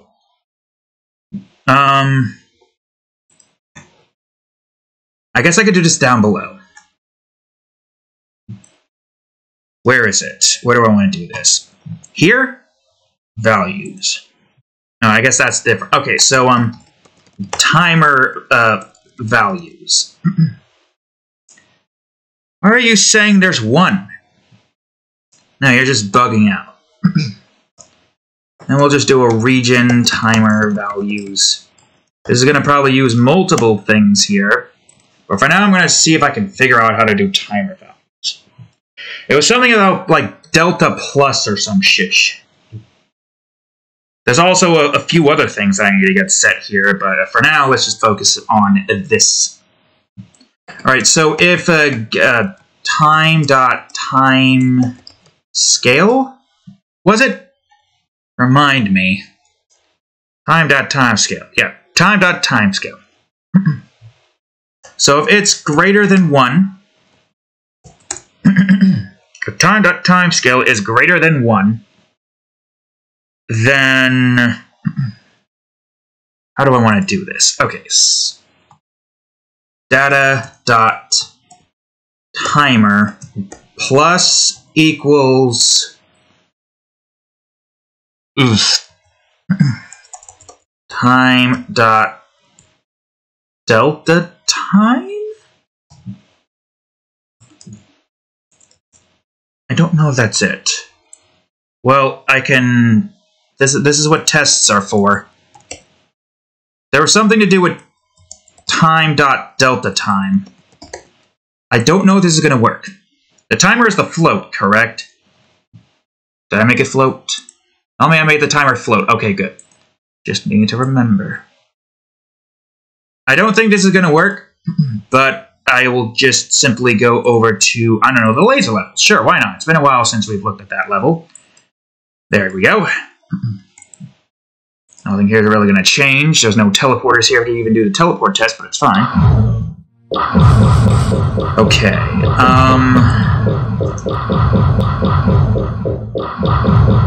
Yeah, no, timer isn't being increased right now. As I don't really know... yeah, I really don't know. Timer's still not being increased. Plus equal time.delta time. Let me go to the properties. Oh, wrong one. Not properties. Preferences? Or is it project settings? Timeline. No idea. Project settings. Oh, here we go. No. That's not it. It's been a while since I looked this up, and I have no memories on how I am supposed to be able to do this. So I'll do a quick little lookup. Okay, why am I offline? There we go, finally. Christ. Unity timer. How do I do a timer? I just need to see the simple stuff here.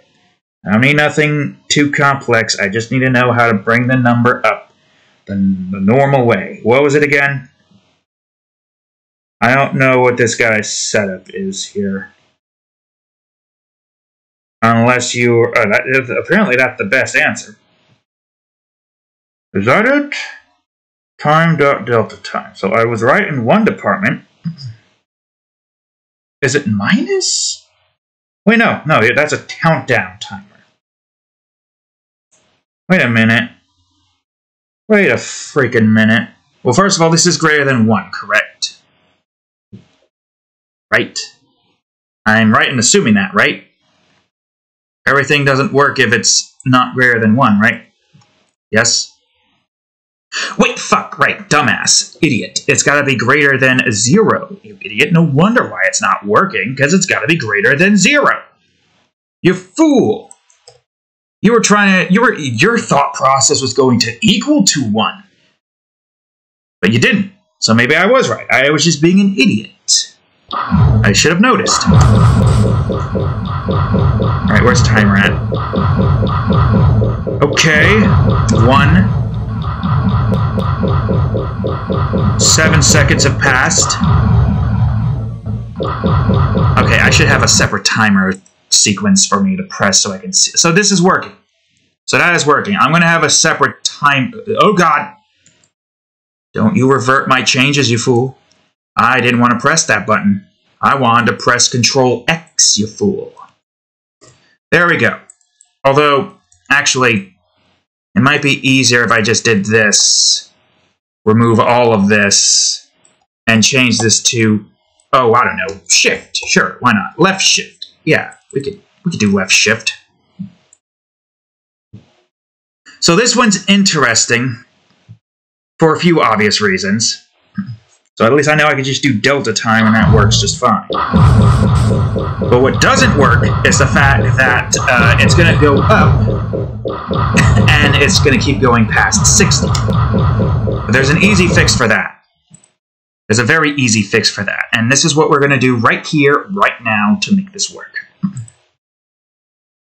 So we need this to be in this department. I got to figure out where the hell I want to put this. I guess I'll put this down here near the values. Yeah, the timer values. Well, first of all, I gotta grab some stuff. That's menu variables. I guess I'll just go on ahead and put timer variables. Let's make it public, even though it doesn't matter. Wait, does it need to be that, or can it be... Hold on, do I still have the start menu? I do. Let me remind myself what this was supposed to be.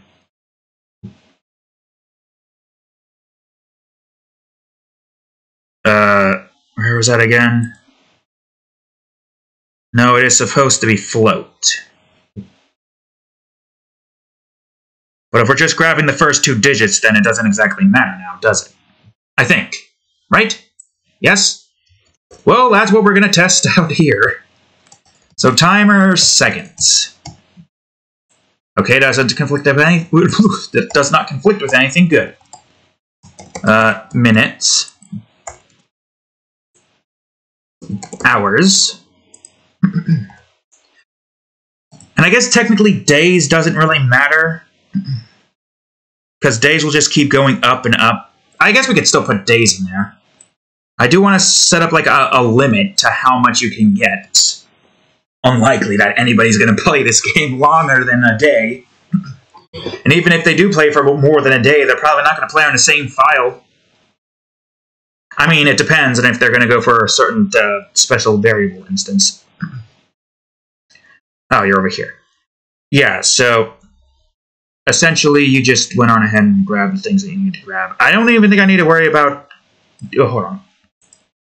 Yeah, just floats. Just publics and then floats. I don't think I need to worry about how this is going to go. Yeah, all I got to do is just, like, grab this.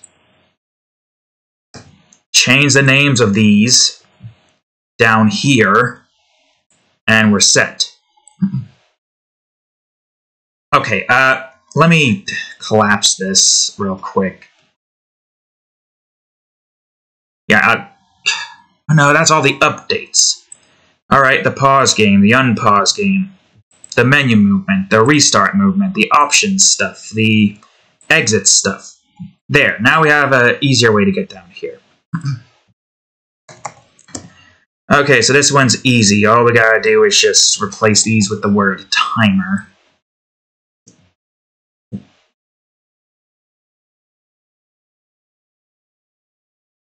And just replace that with data.timer. Oops, there we go. Okay, well that's annoying. I guess I could just do this then. Because this is already set up preemptively, that should work. This will constantly grab the time system here, and this is important. Time acquirement. Sure, why not? So I will grab the time variables. I feel like this should technically be above all else. Because why not? So this will keep doing its thing. It'll keep doing its thing. This one makes sense for this department for a few obvious reasons. Oh, wait a minute. Couldn't I just take the variable of that and just have that only go up by 1 instead? But it still counts because a clone is being in it? Yeah, that would work. Sure, why not? I'll do that later after I get the timer variable set here first, but we can do that. Okay, so now we need a timer adjustment. We got acquirement, and now we got to adjust it. Okay, so this one's easy. If timer seconds is equal to 60. Equal to, I say, you fool. Then data.timer minus equals 60. But also timer plus equals 100. That's how we're doing our timer system. So that we don't have to separate the variables in the way that, you know, the timer is all on one variable that needs to be saved. And then when we load that variable in, we can grab all the digits from that variable and we got our time system. Which works perfectly. We don't need to show anything here because this is technically what it needs to be.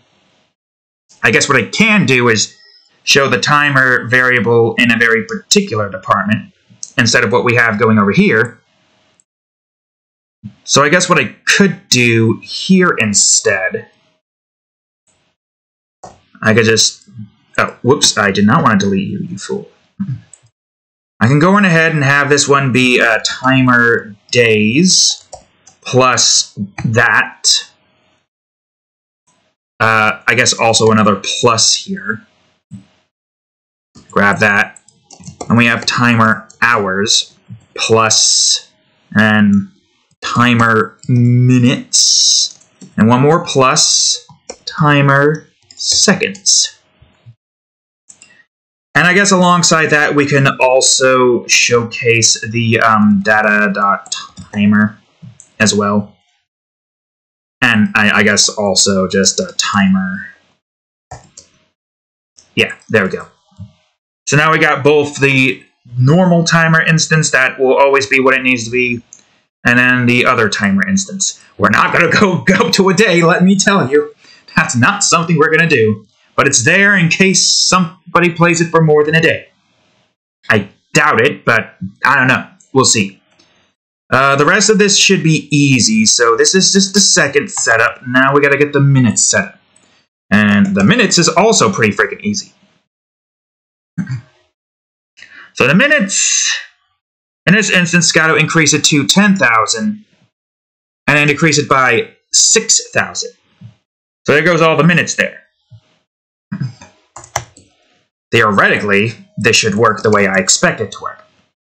As soon as this goes to 24, this increases this number to that, and this decreases this to seconds, minutes, hours. Okay, good. To 240,000. And that brings that up to 1,000,000. So once it gets to 1,000,000, that means it's on the hour instance. And the days instance, okay, well this one depends really. Like I said, it's unlikely anybody's going to play this game for 9 days, 23 hours, 59 minutes, and 59 seconds over. No way anybody's going to do that. If they do that, you're insane. The timer system's probably going to get borked up. But what would I do to prevent that from being the case here? Well, actually, timer is greater than, let's see, 9,023 hours, or not greater than, less than, I believe, right? Yeah, 9 hours, 23 minutes, or 9 days, 23 hours, 59 minutes, and 59 seconds. And as soon as you reach this, this won't go up any further. This only goes up if it's less than that number. So in other words, there's your limit. You cannot go any higher than that. And you can only hit that limit in the way the normal timer system works. So let's see here. Let me make sure I got this right. You constantly grab the value of this. Constantly. Worst case scenario, I just do greater than 59. But I don't know if that's going to matter. So now what we're going to do is going to run this.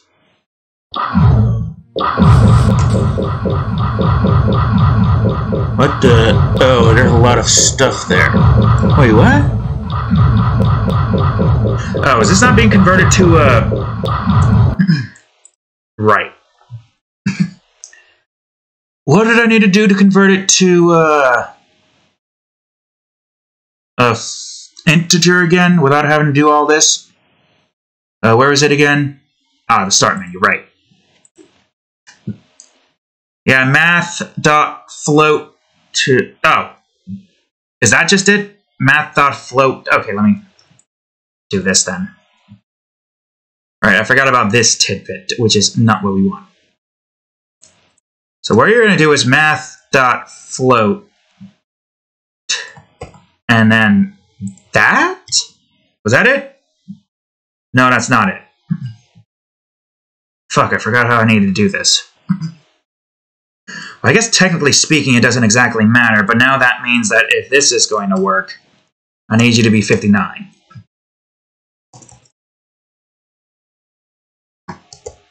But why is it grabbing all of that like that? That's the question.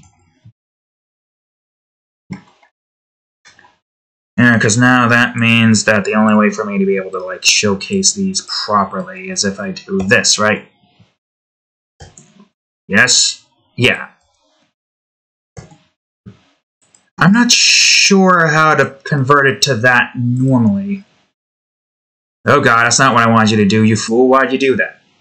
I wanted to press this button, you fool. Well, I mean, like I said, what these are doesn't matter. All that matters is that as soon as it reaches 60, it will do its thing. I don't quite recall if I could just do that. Somewhere around here. Unless I did something like, I don't know, this. Which, if that were the case, then that would work just fine, right?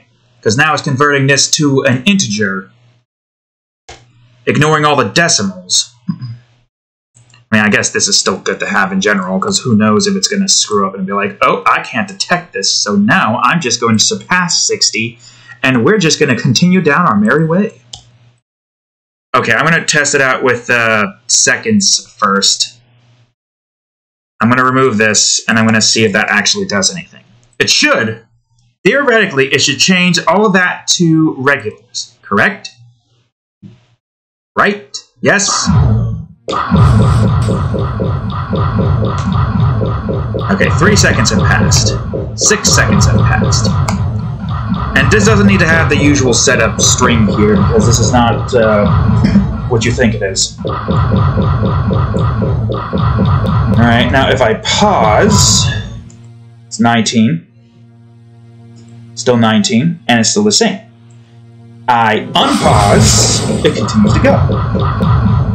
That's nice. We're basically just getting the basic numbers set up here. Now we just gotta wait for this to get to 60. I could just do this, or just wait until it gets closer to 60.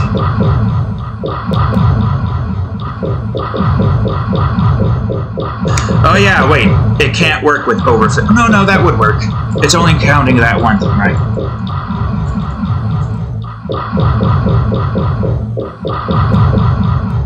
Alright.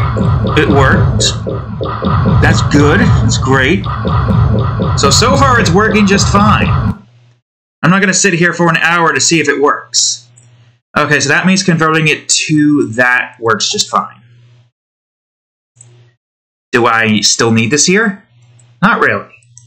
But I'll still keep it here. I don't know, who knows, maybe I'll need it in the future. There we go. Alright, cool, great, fantastic. I mean, this is only taking the 2 digits, so obviously having it over 59 is fine because it's, again, float to int. I don't know why it's saying floor to int. I don't know why floor is the thing it's doing. But it's fine, because this is what needs to happen. If it went over 59, that wouldn't really work out too well for us now, would it? Also have to be greater than, because that's just going to ensure that no matter what, it will always restart as soon as it passes 60, and not somehow glitch out. I don't know how it would glitch out. As soon as it does the 60, it's going to do its thing, but yeah. So yeah, 100 does that, adds up by 10,000 for the hour, and minuses by 6,000, so it does its sequence. It goes straight to 0, soon goes to 59. I don't know why I didn't do this for Mechanica, this one little 2D shooter arcade game thing that I made. 2D as in, like, you know, moving back and forth kind of deal, not like, you know, Doom 2D, even though it doesn't really technically, that's not technically 2D. Drawings, yes, but not 2D. Don't know why that was... It doesn't matter.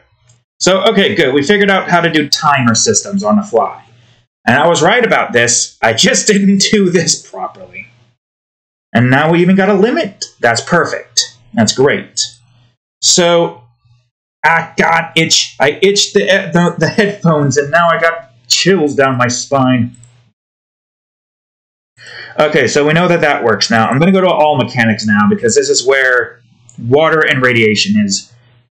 I kind of want to remove that real quickly, but it's fine. It's fine. It doesn't matter. Well, actually, let me go to the main menu for a second. No, what am I doing? This isn't going to work because I have to...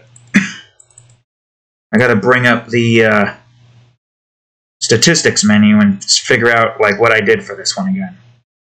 Yeah, I just did hours. It's unlikely that you'll be in the water or radiation in a total of a day, but who knows? I will still have this sequence being played out. Alright, so this one is pretty simple. Same old, I need water seconds. But we're not going to days. Mainly because I highly doubt anybody in their right mind is going to be able to somehow manage to get days worth. But I'm still going to put a maximum limit on this regardless. Alright, now I just got to go on ahead and change this to radiation seconds. Alright, now I got to change you to minutes. And I gotta change you to hours. And despite... Well, I'll set that up later. But there's our timer for waters and radiation. Now I gotta remember, you both had radiated and water-logged statistics, right? That would be in status, right? Yeah. Player drowning, player radiation. Player drowning means that the player is in a specific drowned state. So in other words, for this to do its thing, yeah, that's the timer adjustment. I guess technically I can just keep these together. Alright, now we need a water timer. Adjust. No capitalize adjustment. I should capitalize those. I really should. But this is our sequence. Maybe next game we will not capitalize it. Alright, I only need these water timer acquirements. I just spelled that wrong. Yes, I did. Alright, easy. Water seconds. I'll go on ahead and grab the water. So I could just stash over this and press V. Control V, I should say. Well, shit, it won't work if I don't scroll over the whole thing. Okay, what was it again? Water timer. Got it. Okay. Actually, I could just put water behind the timer. That's perfect. Not if I select the T. You forget the T in this area, and you include the T despite the fact we didn't want to include it. How could you? How could you? And now we just need a radiation timer requirement. Radiation seconds. There we go. Move it. Control V. Control V. Well, I gotta Control V this now. But it's fine. Okay, good. Radiation timer. Water timer. And now we just need to do adjustments. Well, this one's pretty easy. I think I technically just need to grab, like, some of this. And then just change out some stuff here. Like U to water. Oops. And the same thing with the timer-based stuff here. No, remove the timer. And hours doesn't need anything because it's only going to go up to a certain max. Okay, so yeah. Timescale and water.timer is, of course, less than that.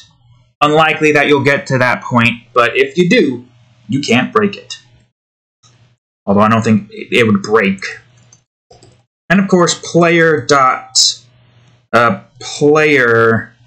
drowning is equal true. Well, actually, wait, hold on. We have to do it here. So if player drowning is equal to true. Whoops. Or clone drowning is equal to true. There. That one makes sense. Now I'm going to remove you, put you here, and that's water timer. Okay, good. Great. Fantastic. So if it's not paused, and of course, water timer is less than this number, and of course, if either of these are true, then that goes up the normal way. Honestly, I didn't think we'd be able to do this part so easily. I thought there was going to be some problems. Turns out there is not any problems. I hope doing that doesn't somehow screw something up. Yeah, no, that would be stupid if it did. And of course, bring radiation timer up, oops, radiation timer up, and radiation timer. Okay, so radiation seconds, minutes, all that. We got the math floor to int, so that only grabs the whole number and not the decimal numbers. And of course, now this one I don't remember. Player.radiated. Right, it's simply just radiated. Let's just do radiated. Hopefully that is working. Good. And there's radiation timer. Plus equals timer.delta. Or time.delta. Okay, so that takes care of the radiation and the water instance. So it'll detect to see if any of those are true. So the clone can increase that, but it can't double up. So there you have it. Poison can double up, but this can't. Why can poison double up? Well, I have a great answer for you. I don't know. And that's my answer. I don't know. But I think that's everything, right? Well, not everything. I still gotta, see the timer actually working. So I'm going to have these in the same departments. So you're just going to look at the water stuff. I'm also going to do this radiation as well. Okay, well, technically there's no days, and technically, again, there's no days. But there's a water. No, I gotta remove that timer from the timer minutes and seconds and all that stuff. Whoops. And then radiation. No, Control C. Now V.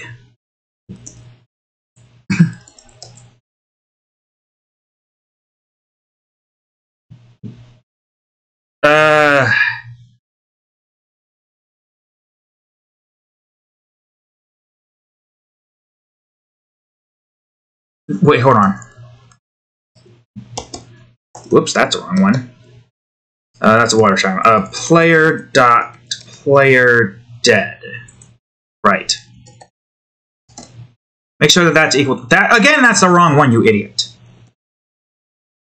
Yeah, okay, there we go. So if the player dies while they are in there, this will not continue to do anything until the player is revived. Yeah, that makes sense. Assuming that that's what occurs whenever the player dies, yes, death sequence. Player dead equals true. Yeah, okay, cool, great. Alright, now we can do the test. Still gotta do it here, though. Gotta go to the console real quick. Wait a minute. wait. Hold on. To distinguish this better, water timer, and also do equal. I don't know why I didn't do equal before, but it's fine. And radiation timer. Whoops. Equal. Cool, great. Another option I could do is just put these on the numpads and separate them. I don't really want to change the size of this. Unless this will, I don't know, allow me to... Yeah, it's just going to make it harder for me to see the level. That's tab. I want to left shift and also here. Right, so currently 8 seconds have passed. Now we got to get to the area. I wish there was a way I could make these smaller. I'm not seeing anything here that allows me to make those smaller.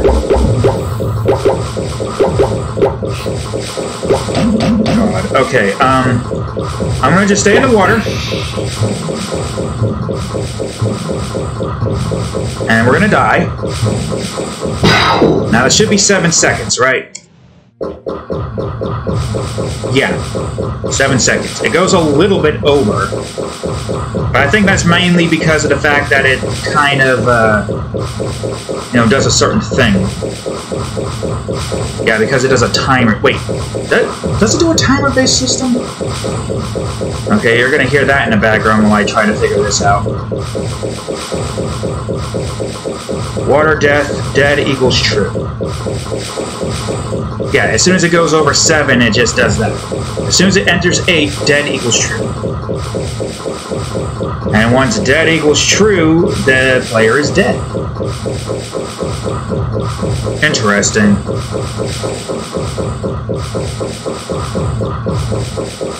Interesting indeed.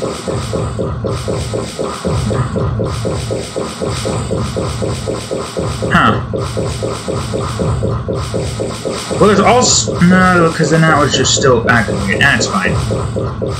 It's close to 7 seconds. There could be just a small delay as well. Radiation death is definitely a bit more tricky. Yeah, it just activates players dead as soon as that instance is activated. So maybe it's just something with the water here. No clue, but I guess it doesn't matter. I don't think I can even get to the radiation right now. I don't even know why I'm trying. At this point, I'm just trying to... Mess around in the water a bit.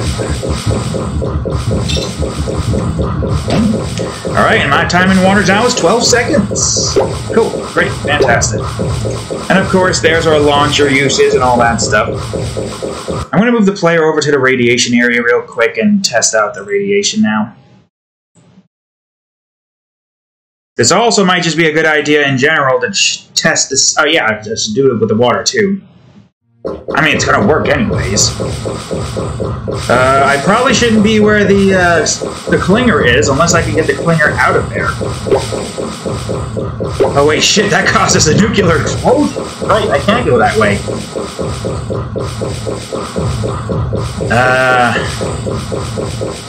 Okay, alright, it's fine. Radiation is 2 seconds, 4 seconds, 6 seconds, 10 seconds, 8 seconds, 9 seconds.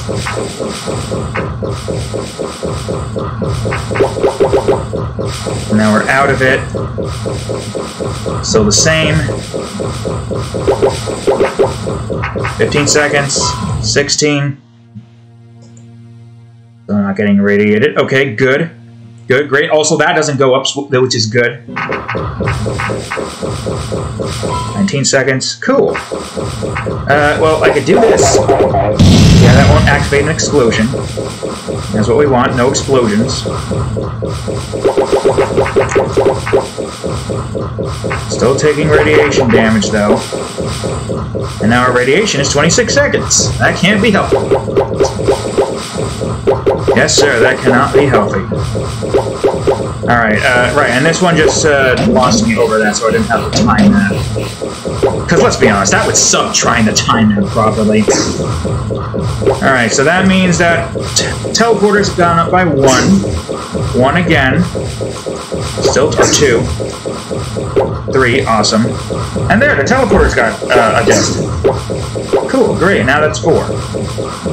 Awesome, great, fantastic. Okay, now I just need to move us over to, where is the thing? The blue, where's the blue? Down here. Alright, that's fine.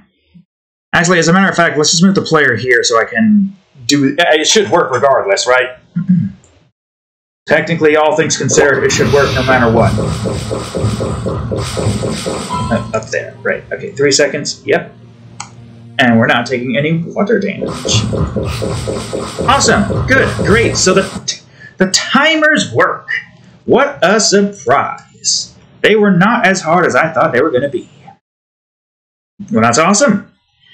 The timers here matter, or the water and radiation timers matter the most here. And of course, because we can't get our arses over to the statistics menu from here, it means that we won't be able to see this stuff increase via that way. But it still works, because it's grabbing that format, making those integers instead, which, again, still works. I mean, this doesn't exactly matter, because this doesn't go up at the same department as that does. At least I know that that works in here, so that's good.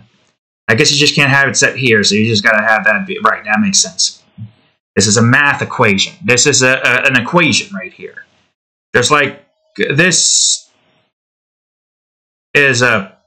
That means show potential fixes. So no parentheses cannot be removed. This has to be here. I believe it would screw up anything. Besides, I like that. I like that look better. Makes me know that that is a different number outside of the first set of digits. I don't know if there's anything more here that I need to do with the timer system. Alright, let me go back to my main menu real quick and just check. So timers work now, deaths work. These don't matter yet entirely, not until we can get this stuff built here. Right now the gameplay stuff is set. The levels don't matter yet either until the zones are made and the levels in the zones are made. Same with the levers, same with the voice logs, same with the colored keys. Those don't matter until we get to those areas in the game. I guess the second zone, or the third zone for these two. Oh no, this one, first zone. Despite the fact that we're not going to be able to get to there without making zone 6A, but I can probably do like a little thing here. So the steps are made, the ice steps are made, the tar steps are made, the keys collections are made, the locks have been made, the inverse is made, the poison's made, the time for water is made, the time and radiation is made. Only counts up inside the levels, while this counts up in levels and the zones, and maybe world menu, maybe not the world map. We'll see. Enemies killed, we definitely saw that work. Levels covered, yep, that works. Okay, good, everything works. The clone only affects these 5, but these don't double up while this can. And these can double up because it wouldn't make any sense for it not to be able to double up. You collect a key, your clone collects a key. Well, I guess technically speaking... Wait, I can't remember. Did I have it set to where the player and the clone's timer system can't, like, collide with each other? I don't recall. Hold on, let me see something for a second. Would it be an update? Would it be in water? Where would that be? Is it in this one? Player or if drowning is equal to true and drown cooldown is equal to false. Does that. I can't remember if I did that or not. I mean, I could just create a quick little level with the player and the clone drowning together. I could. I mean, that would make the most sense. Also, I'm going to reduce all of this stuff right here real quick. This should be good, so I can reduce the timers. And then I don't know if I need this anymore, so I'm going to remove this. Actually, maybe I could keep it here. I was going ahead and do a region and do temporary stats debug, we'll call it. That way we can look at our stats and region. And I could just have this collapsed for now. This probably isn't going to stay here entirely. Not like it really matters. Only I can see it. Yeah, but that's set, so now we have the timer set. And it works perfectly to have it here. Collapse that. We're good here. I think we're good here. Collapse everything here. I believe we can. Right. There's a good chance I might be forgetting something with the clone, but I guess it's fine for now. Any adjustments that need to be made are what? Class clone is inherited. I don't know what that means, but that doesn't matter. Sound effects, core teams. Okay, there we go. Clone has been retracted. I'm going to still keep the player here, obviously, because the player being here is important. And I'm going to retract this stuff. At least now all the statistics is set, so that's good. Still gotta do other things, but I'm gonna probably do those off camera. Like this here. I already got like a head start somewhat, so to speak. A little bit before I started this, like the voice selection and voice max stuff.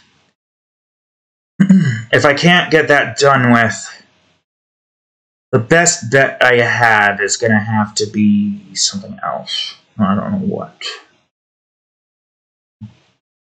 Yeah, this is... I think this is pretty much set now. This shows all the things that need to be shown, so now I can just hide it. I can hide all this. Progress text. Oh yeah, there's a lot of text here. Oh wait, right, no. And we got the text digits over here. Which I could go on ahead and set up a region for. Text. Not supposed to be capitalized. And end region. Awesome. Okay, good. That's set. I don't think I need this anymore. I'm probably still going to need to work on this stuff. This is done now. Hide all of this, hide that. I don't know, there might be more that we gotta do here, but for now I'll hide it. I think, yeah. I don't need this open anymore. I might as well keep that here. Don't know if I need this anymore, but my god, I don't have this set in a good way. Yeah, like the IE numerator stuff and whatnot. Input selection movement. Do I need this anymore? I think these are kind of done.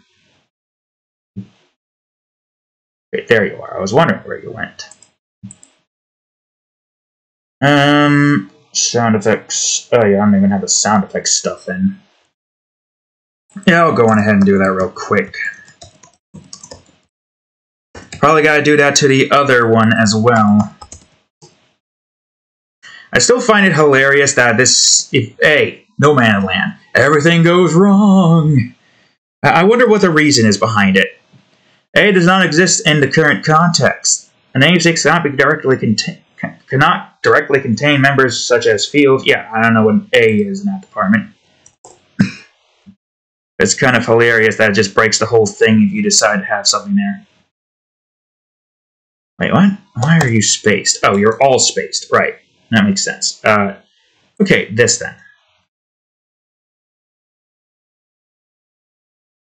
I don't even have this set up. Co-routines. And of course, region, co-routines, and region. This should all be stuff I should be doing off camera, but it's fine. And the same with the variables. Oops, region, variables. I should have these combined, shouldn't I? The sound effects isn't as bad, but at the same time, sure, region, sound effects again. Again, I could just have, no, not that, and region, you fool. Can I have that for the player as well? Yeah, just all the variables in the player instance is just right here. Why don't I just do that? Get out. Get out. Get out now. There. And now you're combined. Okay, I don't need you anymore. And there's the stuff that we are going to need at some point when working with the achievement stuff, but that's it. Statistics is done. How long have we been at this so far? Oh, 2.5 hours. That's a lot. Alright, well, I want to try to get some of this done with. I just don't know when. I should do it tonight before okay, it's fine. But there we have it, folks. The stats are done with. We fixed some things we didn't know that needed fixing. And we've discovered some new mechanics. So, awesome. Great. Fantastic. There we go, folks. So anyways, thank you all for watching today's episode of GameCrafter. If you enjoy it, please leave a like, subscribe for more, check out that there playlist, and of course,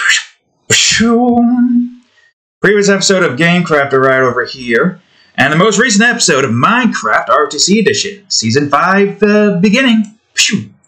Anyways, thank you all for watching, and I will see you all in the next episode. Later.